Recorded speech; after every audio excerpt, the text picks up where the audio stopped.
બીજી એક વાત પણ જે છે કે જે આપણે ઉમરામાં કે હજમાં જે અત્યારે લોકો આવે છે એમને એક વિનંતી કે તમે જ્યારે હરમ શરીફની અંદર તવાફ કરવા માટે જાઓ છો ત્યારે કાબા શરીફને જે તમે ચૂમવા માટે જાઓ છો ત્યારે જો કોઈ વ્યક્તિ કાબા શરીફનો ગિલાફ કાતરથી કાપતું હોય કે દોરા ખેંચતું હોય તો તેનેથી તમારે 5 કદમ આગું વયું જવાનું છે અને તમારા હાથ ઊંચા કરીને પાછું વયું જવાનું છે.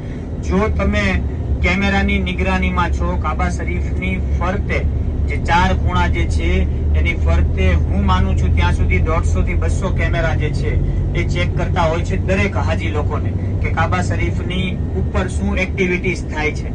જો તમે કાબા શરીફનો ગિલાફ કાપતા કે એમ પકડાઈ ગયા તો તમને સીધા જેલ હવાલે કરશે, તમારી હજ નહીં થાય અને તમને સીધા ત્યાંથી જે છે એ ઇન્ડિયા મોકલી દેવામાં આવશે.